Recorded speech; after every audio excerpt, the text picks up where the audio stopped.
Welcome to So You Think Your Car is Fast, where we dive into the world of high-end, fast cars and explore what it truly means to have a fast car. From the latest in supercar technology to the mechanics that make these machines go, we'll separate fact from fiction and uncover the misconceptions about speed and power that exist in the minds of the general public.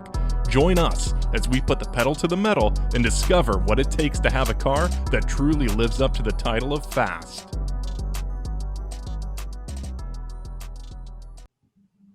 So you guys mentioned that quarter mile is where it's at with those guys, with that audience of car. So, and this was you guys said this earlier, so it struck a chord with me. I wanted to mention it, which is, what does it take to go 200 in the half? Because nobody really knows, right? It's like it's not just something you can easily point at and say, well, that's what it takes. It takes X amount of power. Like, I think it's 1,400 horsepower is probably the number, but it depends on the car, and it depends on how the car hooks up, and it depends on a bunch of stuff. And it depends on the honesty of the owner of the car with regard to its power. Oh yeah. Well, there's so many of these guys that, talk about how they have 1,000 horsepower cars, and then they go 700 horsepower numbers, and you're like, okay. And I don't even like to tell people how much power my car makes, because they don't believe you. They're like, oh yeah, sure. No, I know. It's like, no, it really does. Like, we're actually like that group of guys that really actually do it, and then you just sound completely dumb. So I don't even get into that conversation. Well, they they want to put 1,000 horsepower. Let's say they have a 911 turbo and they put 1,000 horsepower and they want to go to shift sector and run 200. And boy, they're disappointed when they run like a 175, 180. Yeah. They're like, what? Yeah, man. It takes a lot of power. And the thing is, you're right. The different cars need different power. I've seen 2,000, what's listed as 2,000 horsepower ZL1, Camaros, and they're running like 194, 195. Which is still fast, but it's not. It's not 2,000 horsepower fast. And then you get a super slick car like, a Huracan that makes 1,200 and it's going 200, 205, Yeah. Or David's stock motor STO made 1,400, you say, and he went 226. So the slipperier the car, the better the gearing and the transmission. Yeah, the aero starts making a big factor into it, which is why that Colorado race is so cool. I hope they do that again next year. Well, the post that I found kind of interesting. It's funny. I sent it to my son because, of course, my son, his friends are like, they're just getting into cars and they're professed car guys, and they're checking things out and looking at modifications and dreaming. I get it. I was there, right? But I sent it to him and I was like, here, you can help your friends gain some perspective here. But the new SF90 Ferrari was out in Hondo. Do you know what it ran? Okay, stock. Yeah. 165. What's the horsepower on it? I want to say it's 760-ish. I don't remember exactly. I'm mid 150s, 160-ish maybe. It ran a 175. Ooh. Yeah. And that's transmission right there, right? Yeah. I think a lot of transmission, and yeah. Well, you'd think a Ferrari you'd hope a Ferrari would shift well. I think there's an interesting thing about it, in eighth mile, quarter mile, half mile, right? Everybody tends to know what an eighth mile per hour is, that what that would kind of translate to in a quarter mile. And so what a quarter mile trap speed of about 160, 170 on the high side, call it 165. If you can go 165 in the quarter, you've got a pretty good shot at 200 in the half. Right around there. But that being said, there's a lot of cars that can do 160, 165 in the half, but don't have enough oomph at the top to get you there. It depends. They might lay over too. Yeah. Just the way it gives you a good shot. Like, that's kind of like, if you're at 160, 165, you're in the ballpark. Yeah. As far as what was that general metric that we looked at? It seems like last time we were at an event, it was like I can't remember what the mile per hour gain from an eighth to a quarter is about what the car picks up going from a quarter to a half, except for Todd's car, because Todd's car picked up a lot more than that. It's like Todd was like, yeah, I'm not really going to press on the gas until 150. Well, Todd doesn't get all of his power to the ground in the first eighth mile. So he's back. It's a little misleading. It's misleading for sure. Yeah. But you still go 160 in the quarter, don't you? I'll average on a good track, not like Honda, but more like Abilene. I'll do 163 to 168 in the quarter, and that's just spinning all the way up to it. I wish I could hook, but if I did, I'd break axles. So Traction control.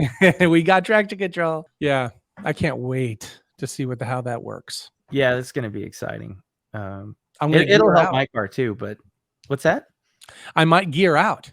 That's the thing, and I say that I gear out in sixth at 217. So if I gear out before the half, I'm going 217. If you go 217 in the half mile, I don't even know what we'll do, but I can just imagine you dancing. It'll sure show those peasants. That's true. I will dance on the peasants, on the backs of the peasants. That was a funny comment that got some banter. Big word for someone whose car doesn't run. Well, I mean, I thought I should play the devil's advocate a little bit. You should kick me while you can. By the way, that reminds me, I spoke to Steve, and the new Xonas I got, manual class champion. There you go. I think Todd, did you get one of those? Yeah, you see them? You see all these behind me? Yes. I talked to Steve, and he said he said the Xonas fit just fine. So that means engine's coming out today and is going to go to John next week. So excited, very exciting. Right. Also, Dan, do you have your cam carriers? I do not have cam carriers. Yeah, that's in a magical black hole or something, right? Well, they were supposedly waiting to be released from Atlanta. Let me show this too while you're saying it. I just want. Ooh, it's backwards. Is that a first place trophy? That's a first place, brah. That's Kansas. Kansas corn. Corn. I like corn. Kansas. I like Independence, Kansas. It's a really nice town, and they have that nice nice bar there. Turbos. Aptly named. Yeah. And I think every time we come to town, they're probably down a few of their turbo glasses for some reason. The pint glasses. I don't know where they go, but yeah, but the whole setup there is good. Jason does a really good job of finding these kind of the small town vibe with a good area for us to go congregate, and then the runways and the airport, like it all just kind of it fits together really nice. Yeah, agreed. They like us. They like us being there. I think that's a nice shot in the arm for Independence. Yeah, everybody's there patronizing the local bars and restaurants for the weekend. He's bringing in, I don't know how many people, a couple thousand people on a. I feel like it's like that in all the events, right? They're small, and the people are just down to earth, just nice, excited for us to be there. And of course, you go to Walmart in the morning to buy 48 coolers worth of ice, and they're like, "What do you need all that ice for?" Yeah, that's definitely a conversation. Yeah, and it's both days, right? You're like, oh, it's kind of a long story, huh? Yeah, Taylor and I were cleaning them out those 2 days, and we were buying Monsters? No, Rockstars. Yeah, Rockstar, and the 7-pound bags of ice. Come on, guys, we need bigger bags than that. Oh, we've cured that. We got a freezer now. So yeah, well, my cam housings, I don't know if they're showing up or not. I did go shopping today, and I have it sitting here behind me. I see a wheel. Yeah, so I was looking for.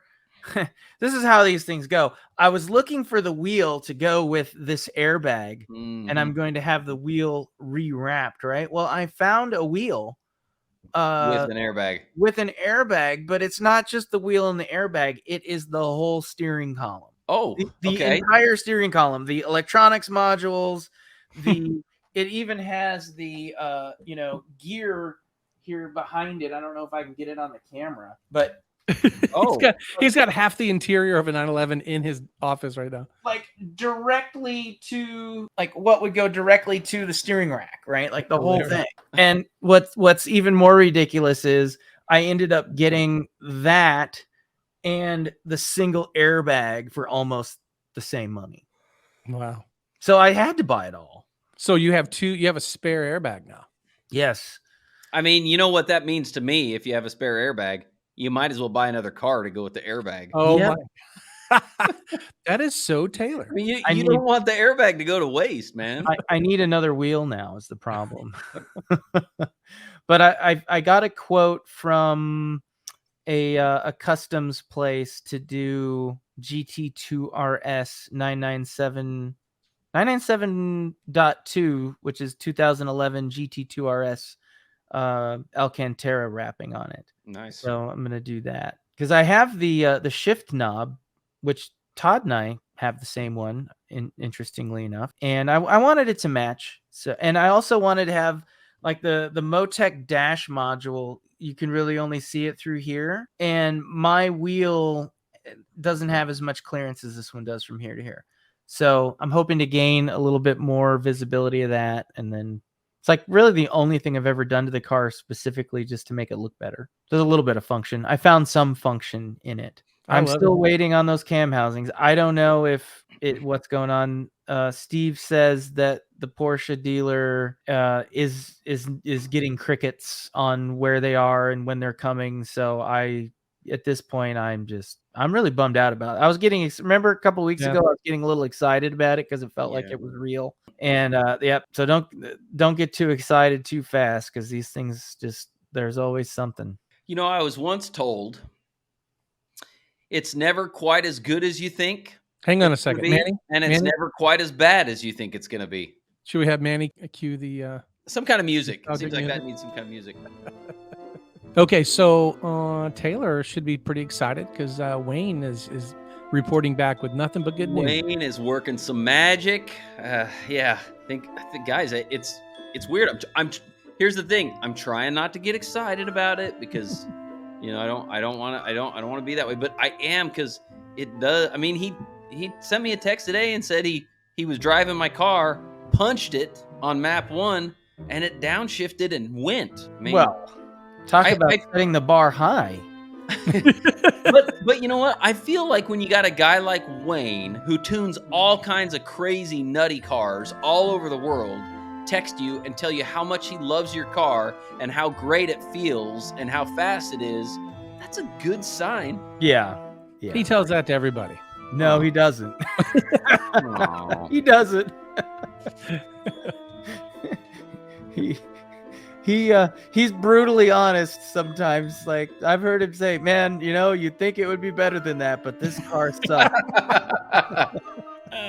Oh, yeah, that would be funny. You think it would be better than that? Wow.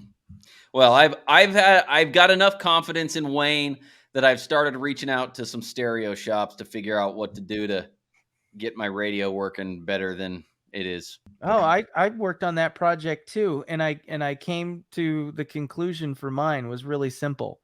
The new Porsche. Yeah, well, that would be the if you had money to spend option. So what I did was I found a guy on Renlist and the Porsche forum, and he's selling a OEM 997 Bose amplifier because mine is dead as near as I can tell. Okay. Well, it makes funny noises. I have a video of it. I'll give it to Todd, and we can play it hopefully here. But key isn't even in. I mean, it's just sitting there. Right? I can pull it out. It's not. How long do we listen to it? I don't know. That's what I was wondering. I was just kind of waiting. But the amplifier, I got it for $200.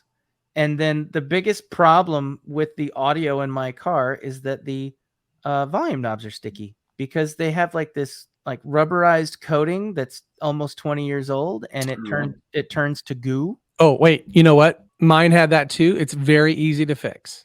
It's just isopropyl alcohol. That's all it is. It'll clean it right up. Yeah. Well, I took it one step further and I bought the knobs. Porsche OEM replacement knobs. They were I was gonna say, it seems like, is it Suncoast that you can buy like all the stereo pieces separately?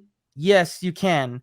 I mean, like you can buy each individual speaker by it. I mean, the left knob and the right knob are two different part numbers.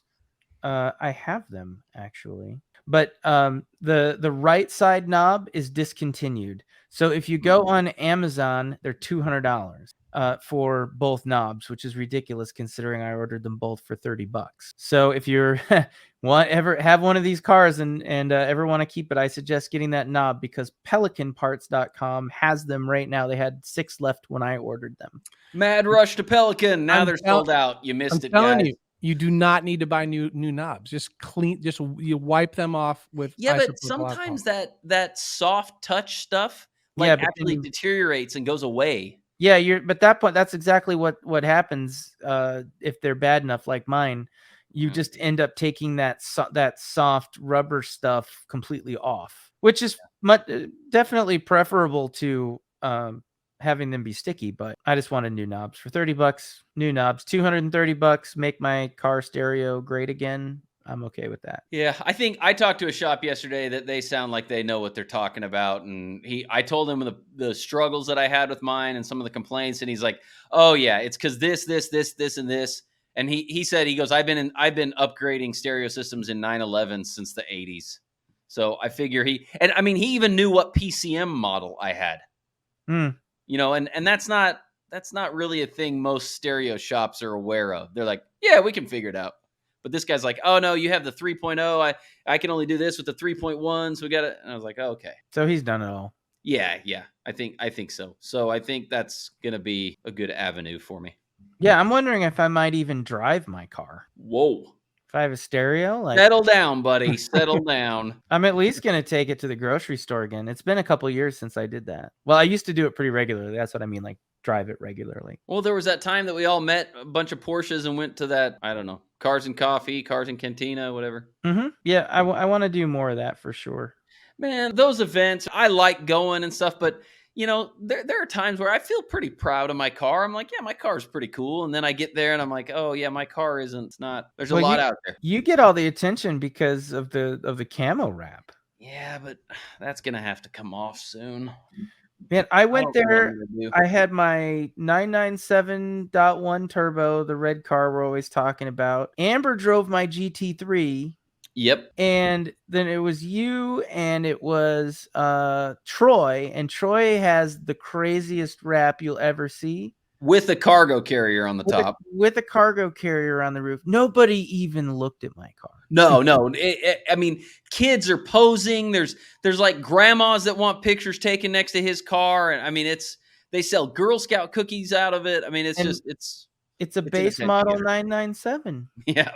With 100,000 miles on it, but it looks cool. And he's a super nice guy. And I think he kind of enjoys the circus around it. So oh, for sure. And his brother has some pretty cool cars too. That's why I got the GT3 because, well, unless you're Todd, they are not fast. Right.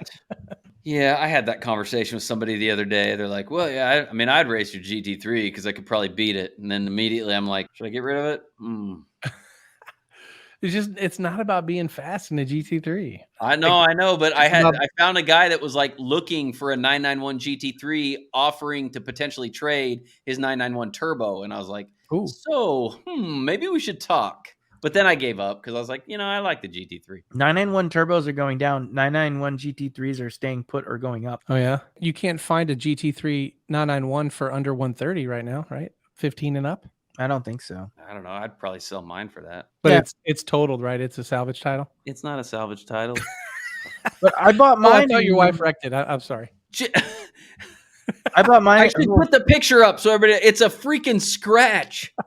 Same thing. But I did have the front end repainted to fix the scratch. Cutting. I know. Same thing. Cut. Uh-oh. He wants to talk about secrets. Yeah.